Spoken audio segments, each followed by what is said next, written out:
আসসালামু আলাইকুম সুপ্রিয় শিক্ষার্থীবৃন্দ। আজ আমরা লালন শাহকে নিয়ে পড়ব এইচএসসি ও আলিম বইয়ের আর্ট অ্যান্ড ক্রাফট চ্যাপ্টারে। লালন শাহ যিনি আমাদের বাংলার বাউল জগতের এক উজ্জ্বল নক্ষত্র। লালন শাহ 1774 to 1890, যার জন্ম 1774 এবং মৃত্যু 1890-তে, ইজ বেস্ট নোন, তিনি সবচেয়ে সুপরিচিত as an icon of the Baul tradition in Bengal. বাংলায় বাউল ঐতিহ্যের একজন সুপরিচিত ব্যক্তি। Baul icon means a famous person admired by many, একজন বিখ্যাত ব্যক্তি যাকে অনেকেই প্রশংসা করে থাকে। যদিও হি ওয়াজ অলসো আ ফিলোসফার, যদিও তিনি ছিলেন একজন দার্শনিক, থিঙ্কার, চিন্তাবিদ, অ্যান্ড সোশ্যাল রিফর্মার, সমাজ সংস্কারক। সোশ্যাল অ্যাডজেক্টিভ, রিফর্মার নাউন, সমাজ সংস্কারক। হি প্রিস্ট, তিনি প্রচার করেছিলেন রিলিজিয়াস টলারেন্স, ধর্মীয় সহিষ্ণুতা। রিলিজিয়ন থেকে এসছে, adjective tolerance, noun, adjective plus noun, and rejected, এবং প্রত্যাখ্যান করেছিলেন সোশ্যাল ডিফারেন্সেস, সামাজিক পার্থক্য, সামাজিক ব্যবধান। বেসড অন, বেসডের পরে প্রিভিশন হবে অন, বেসড অন ক্লাস, শ্রেণীর উপর ভিত্তি করে, কাস্ট, বর্ণ, এবং ক্রিড, ধর্ম, বর্ণ, শ্রেণীর উপর ভিত্তি করে যে সামাজিক ব্যবধান রয়েছে সেটা তিনি প্রত্যাখ্যান করেছেন। হি অলসো বিলিভ দ্যাট, তিনি আরও বিশ্বাস করতেন যে আ সার্চ ফর ট্রুথ, সত্যের অনুসন্ধান, should begin with the body, দেহ থেকেই শুরু হওয়া উচিত। Which reflects the mystery of creation, যেটা সৃষ্টির রহস্যকে প্রতিফলিত করে। Although Lalon's songs are admired, যদিও লালনের গানগুলো প্রশংসিত হয়েছে, are admired, passive voice, present simple tense, plural, for the profound philosophical, গভীর দার্শনিক, and mystic insights, এবং মরমী অন্তর্দৃষ্টি, ইনসাইটস হচ্ছে অন্তর্দৃষ্টি সম্পন্ন, the offer, যে গানগুলো দিয়ে থাকে। He did not receive any formal education, তিনি কোনো আনুষ্ঠানিক শিক্ষা লাভ করেননি। আজকে যেমন স্কুল, কলেজ, ইউনিভার্সিটি বা মাদ্রাসায় যে ধরনের প্রাতিষ্ঠানিক শিক্ষা দেওয়া হয় সে ধরনের কোনো শিক্ষা তিনি গ্রহণ করেননি। নট মাচ ইজ নোন, বেশি জানা যায়নি অ্যাবাউট হিজ আর্লি লাইফ, তার প্রাথমিক জীবন সম্পর্কে তেমন কিছু জানা যায় না। পপুলার স্টোরি অ্যাবাউট হিম, তার সম্বন্ধে এক জনপ্রিয় যে গল্প রয়েছে সেটা হচ্ছে which many believe two be true, যা অনেকেই সত্য বলে বিশ্বাস করে থাকে।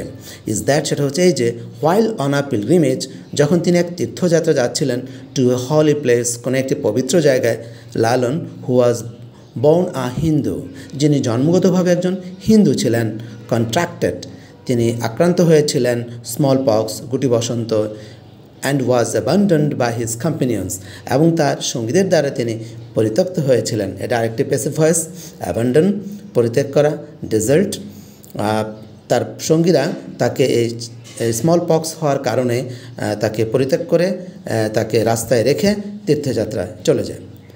মুসলিম ফকির, তখন একজন মুসলিম ফকির যার নাম Siraj Shah, picked him up, তাকে তুলে নিলেন, and took him to his own house, তার বাড়িতে নিয়ে গেলেন, হয়ার, যেখানে he nursed him, তিনি তাকে সেবা দিলেন। নার্স হতো আমরা জানি সেবিকা বা সেবক, এখানে নার্সটি ভার্ব হিসাবে ব্যবহৃত হয়েছে, অর্থাৎ সেবা দেওয়া। হি নার্সড হিম, তিনি তাকে সেবা দিলেন, ব্যাক টু হেলথ, এবং সুস্বাস্থ্য তাকে ফিরিয়ে আনলেন। When Lalon returned home, যখন লালন বাড়ি ফিরলেন, his family refused to take him, তার পরিবার তাকে গ্রহণ করতে অস্বীকৃতি জানালো, অ্যাজ, কারণ হি হ্যাড লিভ, তিনি বসবাস করেছেন in a Muslim house hold, একটি মুসলিম পরিবারে। এখানে দেখো হোয়েন লালন রিটার্ন হোম, এটি হচ্ছে subordinate clause, adverbial clause of time. নিয়ম হলো প্রিন্সিপাল ক্লজ আগে থাকবে, সাবঅর্ডিনেট পরে থাকবে।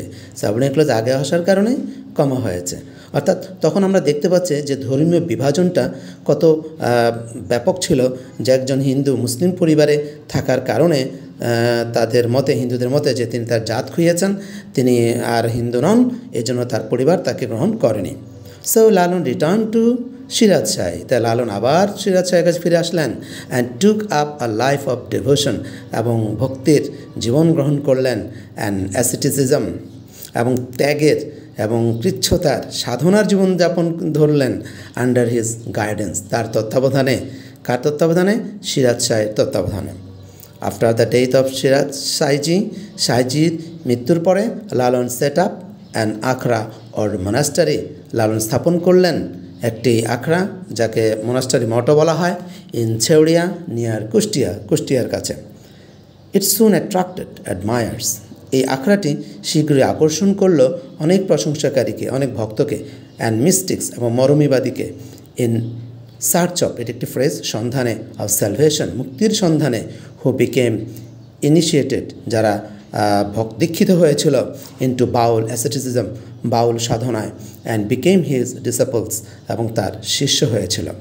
As Lalon began writing and composing songs, যখন লালন গান রচনা এবং গাইতে শুরু করলেন, which his disciples sang with the accompaniment of ektara ও দোতারা, যা তার শিষ্যরা একতারা বা দোতারার সাথে নিয়ে গাইত।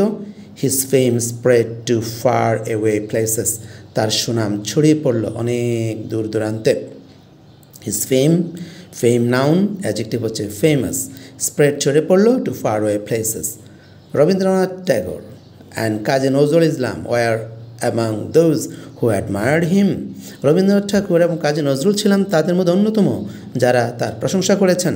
And were influenced by his Sahajiya philosophy, তার শাহজি যে দর্শন এটার দ্বারা তারা প্রভাবিত হয়েছেন। অ্যান্ড শাহজিয়া ফিলোসফিটা কি, এটা ব্র্যাকেটে দেওয়া হয়েছে, দ্য অ্যাটেনমেন্ট অফ সেলফ, আত্মার অর্জন, থ্রু দ্য সিম্পল ট্রুথস, সাধারণ সত্যের মাধ্যমে, that reside in one's own body and soul, যা বাস করে কারো দেহ এবং আত্মায়, নট আউটসাইড, বাইরে নয়, হুইচ ক্যান বি রিচড, যেখানে পৌঁছে যায়, থ্রু সাধনার মাধ্যমে, অর মেডিটেশন, ধ্যানের মাধ্যমে। এটি হচ্ছে শাহজিয়া ফিলোসফি। মেনি অফ হিজ ডিসাপলস, তার অনেক শিষ্য, অলসো বিকেম ফেমাস, বিখ্যাত হয়েছিল, ফর দেয়ার সংস, তাদের গানের জন্য, ফেমাস ফর, আমরা আরেকটা অ্যাপ্রোপ্রিয়েট প্রিপোজিশন পেলাম, ফেমাসের পরে ফর হবে। দে ইনক্লুডেড, তাদের মধ্যে অন্তর্ভুক্ত ছিলেন কাঙ্গাল হরিনাথ মজুমদার, পাগলা কানাই অ্যান্ড দুদুসা। তো আমরা আজকে লালন শাহ সম্পর্কে জানলাম, ইনশাল্লাহ পরবর্তীতে আমরা আরও অন্য কারো সম্পর্কে জানবো। ধন্যবাদ সবাইকে, আসসালামু আলাইকুম রহমতুল্লাহ।